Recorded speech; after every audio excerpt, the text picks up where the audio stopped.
Welcome student, कैसे हैं आप सब। चलिए, पिछले वीडियो मैंने बता रखी है आपको कि एल्कनाइक अम्ल कैसे बनाते हैं। आज के जो टॉपिक है उसका नाम है बहुलक पॉलीमर, ठीक है ना। और चैनल में नहीं आया तो सब्सक्राइब कर दीजिएगा, और अच्छा लगे तो कर दीजिएगा, नहीं तो बिल्कुल मत करिए, है ना। ठीक है, तो बहुलक क्या है, पॉलीमर। पॉलीमर क्या है, तो सबसे पहले बात करते हैं हम लोग एकलक बहुलक। उसके जस्ट पहले आता है एकलक। तो एकलक क्या है ना, एकलक, एक लाख, है ना। तो सबसे पहले बात करते हैं कि जो कम अनुभार वाले हैं, कम अनुभार वाले अणु को एकलक कहते हैं, एकलक कहते हैं। ठीक है, इसको मैंने यहाँ पर भी लिख रखी है बहुलक में, है ना। लेकिन यहाँ पर अलग से लिखना है आपको एकलक के बारे में कि कम अनुभार वाले। अनुभार क्या है आपको पहले बता रखे हैं हम लोग, 9वीं में पढ़े होंगे आप लोग, ठीक है ना। कि अनुभार क्या है, अनुभार किससे संबंधित होता है, ये अणु से संबंधित होता है, यौगिक संबंधित होता है। परमाणु भार किसी तत्व से संबंधित होता है, ठीक है ना। ओके, तो कम अनुभार वाले अणु एकलक कहलाते हैं, ठीक है ना। अब हमारा मेन पॉइंट कौन है, बहुलक है क्या। तो बहुलक का यहाँ पर मेन पॉइंट मैंने दिखा। यहाँ पर एक क्वेश्चन और आता है जी, बहुलीकरण क्या है करके, ठीक है, जिसको मैं बाद बताऊंगा अभी 1 मिनट बाद, है ना। तो पहले हम लोग क्लियर करते हैं बहुलक क्या है। तो कम अनुभार वाले अणु को एकलक कहते हैं, जो अभी मैंने क्लियर कर रखी थी, ठीक है ना। कम अनुभार वाले अणु को एकलक कहते हैं, तथा उनसे बने अधिक अनुभार वाले अणु को, ठीक है, बहुलक कहते हैं। क्लियर हो गया। तो एकलक और बहुलक। अच्छा, एकलक का उदाहरण देता हूँ मैं, जैसे कि एकलक में कौन आता है अपने पास, एथिन, ठीक है, और अपना मेथिन, प्रोपिन, ये सब एकलक में आता है, ठीक है ना। अब बहुलक में बात करते हैं कि कम अनुभार वाले अणु को एकलक कहते हैं, अच्छी बात है ना, ओके। तथा उनसे बने अधिक अनुभार वाले अणु को बहुलक कहते हैं। जैसे कि अपने पास ये एथिन है, इसमें जुड़ जाता है पॉली, ठीक है, उसके बाद पॉलीथीन हो जाता है ये। तो क्या देखिए, ये एथिन है ना हमारे पास, ठीक है ना, तो वो एकलक हो गया ना। और बहुत सारे पॉली मतलब बहुत ज़्यादा मात्रा में, है ना, ठीक है। तो कम अनुभार वाले अणु को एकलक कहते हैं, तथा उनसे बने अधिक अनुभार वाले एकलकों से जब मिलकर जो सामग्री बनता है या जो पदार्थ बनता है या जो लक बनता है कह सकते हैं ना, ठीक है। तो कम अनुभार वाले अणु को एकलक कहते हैं, तथा उनसे बने हुए अधिक अनुभार वाले अणु को बहुलक कहते हैं। बहुलक क्या है, क्लियर हो गया आपको। आगे हम लोग चलते हैं बहुलीकरण। तो कम अनुभार वाले कार्बनिक अणु आपस में मिलकर, फिर वही है, एकलक है मतलब कम अनुभार वाले हैं, है ना। तो कम अनुभार वाले कार्बनिक अणु आपस में मिलकर उच्च अनुभार वाले कार्बनिक अणु बनाते हैं। इस प्रक्रिया को बहुलीकरण कहते हैं, ठीक है ना। और बना हुआ पदार्थ बहुलक कहलाता है, सीधी सी बात है ना। तो बहुलीकरण क्या है ये क्लियर हो गया आपको, बहुलक क्या है ये भी क्लियर हो गया, ठीक है। तो बहुलक क्या है, बहुलक में प्रकार में चलते हैं हम लोग, बहुत सारे प्रकार है, ध्यान से दिखेगा, ठीक है। ठीक है, बहुलक के प्रकार में चलते हैं। तो सबसे पहले बात है प्राकृतिक बहुलक, नेचुरल पॉलीमर, है ना। तो वे बहुलक जो प्रकृति द्वारा प्रदत्त होते हैं या प्राप्त होते हैं, सामान्यतः पौधे एवं जंतु से प्राप्त होते हैं, प्राकृतिक बहुलक कहलाते हैं, ठीक है ना। जैसे कि रेशम, ऊन आदि जंतुओं से प्राप्त होते हैं, तथा सेलुलोज, स्टार्च आदि बहुलक पौधे से प्राप्त होते हैं, ठीक है ना। ये सब प्राकृतिक बहुलक कहलाते हैं, है ना। इसका ज़्यादा पेपर में नहीं आता है। आगे हम चलते हैं कृत्रिम या संश्लेषित बहुलक। यहाँ पर क्वेश्चन लिख दिया गया है कि कैसा आएगा, कृत्रिम या संश्लेषित बहुलक क्या है ऐसे करके, ठीक है ना। तो कृत्रिम संश्लेषित बहुलक क्या है, देखिए ध्यान से, है ना। तो वे बहुलक जो कृत्रिम रूप से एकलक के आपस में संयोजन के फलस्वरूप प्राप्त किया जाता है। जब एकलक मिले तभी तो बहुलक बनता है ना। तो वे बहुलक जो कि कृत्रिम रूप से एकलक के आपस में संयोजन के फलस्वरूप प्राप्त किया जाता है या संश्लेषित होते हैं, संश्लेषित मतलब निर्माण होना, ठीक है ना, संश्लेषित होते हैं, कृत्रिम या संश्लेषित बहुलक कहलाते हैं। जैसे कहता है पॉलीथीन, ठीक है ना। और बहुत सारे उदाहरण मैंने ऊपर में दे रखी है, तो ये हो गया आपका कृत्रिम। तो वे बहुलक जो कि कृत्रिम रूप से ना कृत्रिम मतलब मानव द्वारा बनाए हुए, ठीक है ना, वो डायरेक्टली किसी पौधे या जंतु से प्राप्त होता था, इसको मानव दो एकलक को मिलाकर बनाएगा। तो वे बहुलक जो कि कृत्रिम रूप से एकलक के आपस में संयोजन के फलस्वरूप प्राप्त करता है वो संश्लेषित बहुलक कहलाते हैं। संश्लेषित होते या संश्लेषित होते हैं, कृत्रिम संश्लेषित बहुलक कहलाते हैं, जैसे कि पॉलीथीन। चलिए, तो अब हम लोग चलते हैं पॉलीथीन के डिटेल में चलते हैं, क्योंकि यहाँ पर अलग अलग क्वेश्चन बन सकता है। पॉलीथीन को समझाइए या पॉलीथीन के दुष्प्रभाव को भी समझाइए, ऐसा आ सकता है। तो पहले सबसे पहले हम लोग पढ़ना पड़ेगा पॉलीथीन क्या है, पॉलीथीन है क्या। तो पॉलीथीन एथिन नामक, मैंने बताया था एथिन मिले, एथिन जब मिलेगा तब पॉलीथीन बनेगा। तो पॉलीथीन एथिन नामक एकलक की लंबी श्रृंखला से बनता है। यहाँ पर ये एथिन है plus ethyne plus ethyne plus plus plus plus, जितना हो सके, जितना नहीं हो सके अपना कंफर्ट एक जितना लगे ठीक है। तो पॉलीथीन एथिन नामक एकलक की लंबी श्रृंखला का बना होता है। इससे मुख्यतः दो प्रकार से बनाया जाता है और दोनों विधियों से प्राप्त पॉलीथीन का स्वभाव या प्रकृति अलग अलग होता है, ठीक है ना। दो तरीके से बनाया जा सकता है इसको, किसको, पॉलीथीन को। तो पॉलीथीन है वो एथिन नामक एकलक की लंबी श्रृंखला है से बना होता है। इसे मुख्यतः दो प्रकार से बनाया जाता है और दोनों विधियों से प्राप्त पॉलीथीन का स्वभाव या प्रकृति अलग अलग होता है। यहाँ पर एक क्वेश्चन आता है कि कम घनत्व वाले पॉलीथीन या लो डेंसिटी पॉलीथीन तथा उच्च घनत्व वाले पॉलीथीन या हाई डेंसिटी पॉलीथीन को समझाइए, ठीक है। या पॉलीथीन बोल दिया और लंबा पूरा डिटेल करिए बोलेंगे तो दोनों को बताना है। पॉलीथीन को ही बताना है, कम घनत्व वाले पॉलीथीन को बताना है, उच्च घनत्व वाले पॉलीथीन को बताना है, ठीक। ओके, तो हम लोग चलते हैं पॉलीथीन के दो प्रकार से बनाने की विधि या दो प्रकार के पॉलीथीन के बारे में, ठीक है ना। पहले तो हम लोग चलते हैं कम घनत्व वाले पॉलीथीन या LDPE। यहाँ पर LDPE का पूरा नाम बताइए, भी आ सकता है ना, लो डेंसिटी पॉलीथीन, ठीक। तो जब एथिलीन बोलते हैं उसको, एथिन को एथिलीन, है ना। जब एथिलीन के बहुत सारे अणुओं को 6 से 7 एटीएम मतलब एटमॉस्फेयर, वायुमंडलीय दाब बोलते हैं इसको, ठीक है ना। तो जब एथिन के बहुत सारे अणुओं को 6 से 7 एटमॉस्फेयर और 330 से 470 केल्विन ताप पर, ठीक है ना, उत्प्रेरक की उपस्थिति में गर्म किया जाए। उत्प्रेरक, एंजाइम, विकर, ये सब एक ही है ना उत्प्रेरक। लेकिन उत्प्रेरक का मतलब बताता हूँ जी, कन्फ्यूज हो जाओगे फिर आप लोग, है ना। ऐसे भी क्या करें, अपने ही स्टूडेंट हो, है ना। तो उत्प्रेरक क्या है कि जो किसी रासायनिक अभिक्रिया में भाग नहीं लेता है लेकिन अभिक्रिया की दर को नियंत्रित करता है, अर्थात कम हो रहा है उसको बढ़ा देता है, बढ़ रहा है उसको कम कर देता है, मतलब नियंत्रण करता है उत्प्रेरक। लेकिन स्वयं अपरिवर्तित रहता है ना, याद रखिएगा। किसी अभिक्रिया में भाग ले लेता है ना, मतलब जाता है उसके पास, है ना, लेकिन स्वयं ने क्या करता है, उसमें भाग नहीं लेता है, लेकिन उस अभिक्रिया को बढ़ा देता है, अर्थात नियंत्रित कर देता है या कम कर देता है, नियंत्रित कर देता है, ठीक है। नियंत्रण का मतलब क्या, और कम करना नहीं होता, याद रखिएगा। नियंत्रण का मतलब बढ़ाना से कम करना, कम करना से बढ़ाना, मतलब दोनों तरफ मेंटेनेंस करना, उसका नियंत्रण कहलाता है, ठीक है ना। तो यहाँ पर क्या है, कम घनत्व वाले पॉलीथीन या LDPE क्या है, तो जब एथिन के बहुत सारे अणुओं को 6 से 7 एटमॉस्फेयर तथा 330 से 470 के ताप पर उत्प्रेरक की उपस्थिति में गर्म किया जाता है तो कम घनत्व वाला पॉलीथीन प्राप्त होता है। एथिन का सूत्र क्या है, एथेन संबंधित है। एथिन का सूत्र है C2H4, ठीक है।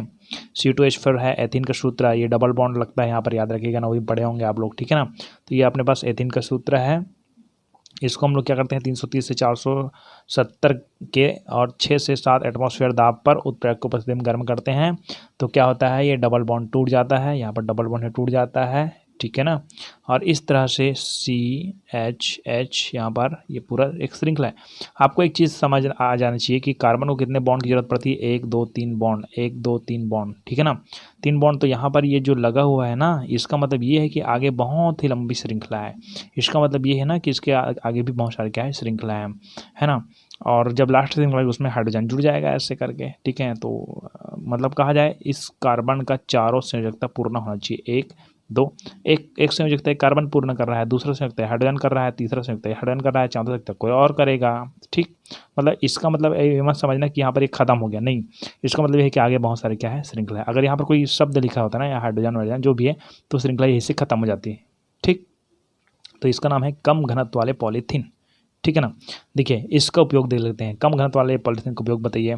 तो कम घनत्व वाले इसका उपयोग है बाल्टी और पाइप बनाने में किया जाता है, और बाल्टी का उपयोग नहाने में भी किया जाता है, याद रखिएगा, है ना। पाइप का उपयोग आप बता दीजिएगा, है ना। इसका उपयोग बाल्टी और पाइप बनाने में किया जाता है। आगे हम लोग चलते हैं उच्च घनत्व वाला पॉलीथीन या HDPE हाई डेंसिटी पॉलीथीन। जब एथीन को बहुत सारे अणुओं को, एथीन के बहुत, उसमें भी बहुत सारे अणु लिए थे, इसमें भी बहुत सारे अणु लेंगे। जब एथीन के बहुत सारे अणुओं को O2 ऑक्सीजन की उपस्थिति में, ठीक है ना, ऑक्सीजन की उपस्थिति, जब ऑक्सीजन की अल्प मात्रा के साथ ना, जब एथीन के बहुत सारे अणुओं को O2 ऑक्सीजन की उपस्थिति में ऑक्सीजन की अल्प मात्रा के साथ, लिख देना जी, ऑक्सीजन की अल्प मात्रा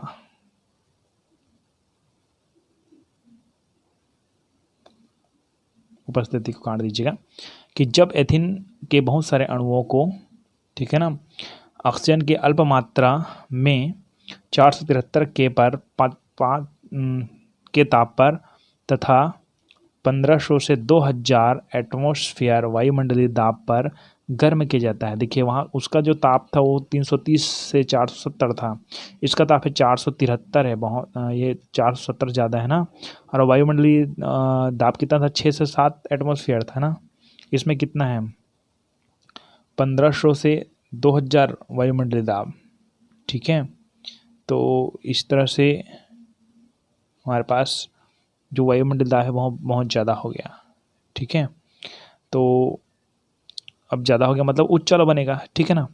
तो जब एथीन के बहुत सारे अणुओं को O2 ऑक्सीजन की अल्प मात्रा में 473 केल्विन ताप पर तथा 1500 से 2000 एटमॉस्फेयर दाब पर गर्म किया जाता है तो उच्च घनत्व वाला पॉलीथीन बनता है। तो यहाँ पर देखिए ये एथीन है, वही सूत्र सेम, ठीक, 473, यहाँ पर बदला क्या, यही बस बदला, बाकी सब सेम है, इसको और समझाने की जरूरत नहीं, ठीक है ना। तो ये इसका नाम है उच्च घनत्व वाला पॉलीथीन। इसका उपयोग बोतल और पन्नियाँ बनाने में किया जाता है, ठीक है। बोतल तो आप जानते होंगे, ये पन्नी क्या है, ये कमेंट करके बताइएगा, पन्नियाँ क्या है ना। आगे हमारे पास आता है टेफ्लॉन, ठीक है ना। तो इस तरह से हमने किसको क्लियर कर रखी है, पॉलीथीन को। आगे हम लोग चलते हैं टेफ्लॉन क्या है। ये टेफ्लॉन बहुत ही इंपॉर्टेंट क्वेश्चन है, ध्यान दे देखिएगा, है ना, ठीक है। तो टेफ्लॉन टेट्राफ्लोरोएथिलीन से बना एक बहुलक है। टेट्रा मतलब क्या होता है, चार, फ्लोरो मतलब फ्लोरीन, टेट्राफ्लोरो ना, ठीक है ना। टेट्रा मतलब चार ना, तो टेफ्लॉन है टेट्राफ्लोरोएथिलीन से बना एक बहुलक है जो कि उच्च दाब पर उत्प्रेरक की उपस्थिति में बनाई जाती है। उच्च दाब पर ही बनता है ये टेफ्लॉन है वो, ठीक है ना। और किसकी उपस्थिति में, उत्प्रेरक की उपस्थिति में बनाया जाता है ना। ये लगभग 330 डिग्री सेल्सियस से कम ताप पर नहीं पिघलता है। जो टेफ्लॉन है वो, उसके बारे में बताया जा रहा है। टेफ्लॉन लगभग 330 डिग्री सेल्सियस से कम तापमान पर टेफ्लॉन नहीं पिघलता है। इसका उपयोग बर्तनों के परत के रूप में होता है। इसका या जिनका लिख देंगे, कोई दिक्कत नहीं। इसका उपयोग बर्तनों के परत के रूप में होता है, ऊपर में जो लगा होता है इस परत, ठीक है ना। चलिए, तो मैंने क्या बताया था आपको, टेट्राफ्लोरोएथिलीन, टेट्रा मतलब चार, 1 2 3 4, ये 4 फ्लोरीन है, फ्लोरो, तो इसका क्या नाम हो जाएगा, टेट्रा मतलब चार, टेट्रा फ्लोरो लिखते हैं इसको। और 2 कार्बन मतलब एथेन मतलब एथिन बोलते हैं उसको, एथिन, टेट्राफ्लोरो, ठीक है ना। तो यहाँ पर क्या होता है, टेट्राफ्लोरोएथिलीन को उत्प्रेरक की उपस्थिति में उच्च दाब पर अगर गर्म किया जाता है तो यहाँ पर प्राप्त हो जाएगा क्या, टेफ्लॉन।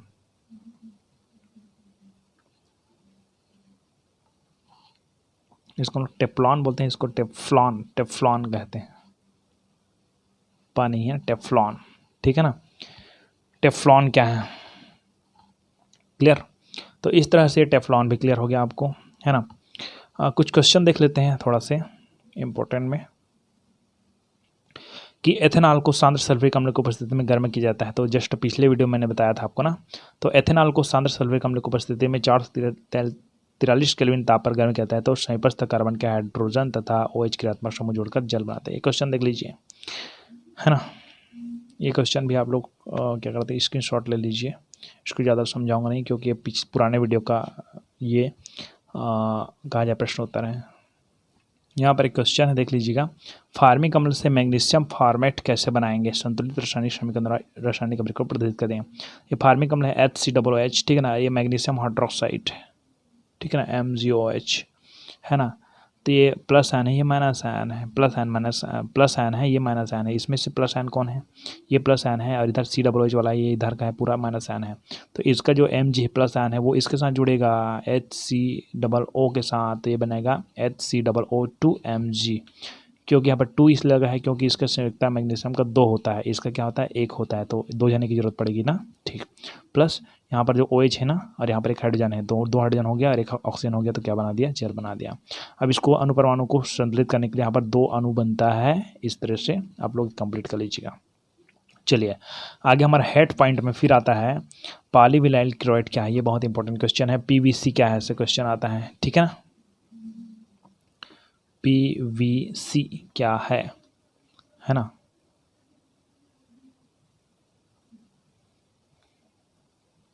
P से पेमिन, V से वंदना और C से चिराग, लेकिन चंद्रकला भी आता है। चलो पॉलीविनाइल क्लोराइड, पॉलीविनाइल क्लोराइड क्या है ना। तो विनाइल क्लोराइड को उत्प्रेरक की उपस्थिति में गर्म करने पर, जो विनाइल क्लोराइड है ना अपने पास, विनाइल क्लोराइड का सूत्र मैं बताऊंगा। क्लोराइड मतलब क्लोरीन की आवश्यकता है, विनाइल मतलब यहाँ पर जो विनाइल क्लोराइड उसमें क्लोरीन आवश्यक है। इसका सूत्र देखिए, यहाँ पर देख लेते हैं। 2 कार्बन है ना, ठीक है, 1 हाइड्रोजन, 2 हाइड्रोजन, 3 हाइड्रोजन यहाँ पर है, लेकिन यहाँ पर एक क्लोरीन जरूरी है, ठीक है ना। इसको बोलते हैं हम विनाइल क्लोराइड। तो विनाइल क्लोराइड को उत्प्रेरक की उपस्थिति में गर्म करने पर प्राप्त बहुलक पॉलीविनाइल क्लोराइड कहलाता है। सीधी तौर पर ये जो एक लग मिलता है ना, तब बहुलक बनता है ना, वही बात आती है ना, ठीक है। तो विनाइल क्लोराइड को उत्प्रेरक की उपस्थिति में गर्म करने पर प्राप्त बहुलक पॉलीविनाइल क्लोराइड कहलाता है। तो कैसे देखिए, पॉलीविनाइल क्लोराइड का संघनित स्वरूप लिखिए। अरे यार ऐसे क्वेश्चन भी आ सकता है, ठीक है। तो विनाइल क्लोराइड ये देखिए, है ना। जब इसको हम लोग उत्प्रेरक की उपस्थिति में क्या करते हैं, गर्म, ये जो मंदिर का चिन्ह बना हुआ ना, गर्म का चिन्ह है, ठीक है ना। तब यहाँ पर बनता है पॉलीविनाइल क्लोराइड। क्या बनता है, पॉलीविनाइल क्लोराइड। इसको यहाँ पर N से दर्शा देते हैं, है ना, ठीक है। ये पॉलीविनाइल क्लोराइड, ठीक है। इस तरह से PVC कंप्लीट हो गया। अब हम लोग कुछ क्वेश्चन कर लेते हैं, ठीक है, जिसमें मैंने पॉलीथीन अभी पिछले बताया मैंने। यहाँ पर पॉलीथीन का पर्यावरण का प्रभाव, ऐसा क्वेश्चन आ सकता है, समझाइए करके। तो पॉलीथीन का पर्यावरण पर प्रभाव देखिए। पॉलीथीन को जलाने पर, माचिस में जलाएंगे, किसी में जलाएं, है ना। तो पॉलीथीन को जलाने पर CO कार्बन मोनोऑक्साइड, ठीक है, वह CO2 गैस उत्पन्न होती है, जो वायुमंडल के लिए अत्यधिक हानिकारक है। पागल लोग, हानिकारक तो हो गई ना CO2, हाँ। लेकिन अगर CO2 भी नहीं मिलेगा तो भी हानिकारक होता है, क्योंकि ये CO2 कौन लेता है, पौधा लेता है। CO2 नहीं मिलेगा तो पौधा CO2 नहीं ले पाएगा, और पौधे को जब नहीं लेगा तो हमको भी नहीं मिलेगा। दूसरा, पॉलीथीन का विघटन नहीं हो पाता है, मतलब उसको हम लोग ज़मीन में गड़ा देंगे ना बहुत देर तक, है ना, गाड़ देंगे बोलते हैं उसको, तो वो बहुत दिनों तक वैसे ही वैसे रहेगा, कभी गलेगा नहीं, है ना। तो पॉलीथीन का विघटन नहीं हो पाता है, अतः यहाँ पर्यावरण प्रदूषक के रूप में पृथ्वी पर प्रदूषण का कारक होता है। तीसरा, पॉलीथीन के निगलने पर जानवर की मृत्यु हो सकती है ना, या बहुत सारी बीमारी भी हो सकती है उसको। पॉलीथीन के लगातार प्रयोग से पानी, मिट्टी, प्राकृतिक कारक भी प्रदूषित होते जा रहे हैं। इस तरह से पॉलीथीन के पर्यावरण पर क्या है, प्रभाव है, ठीक है ना।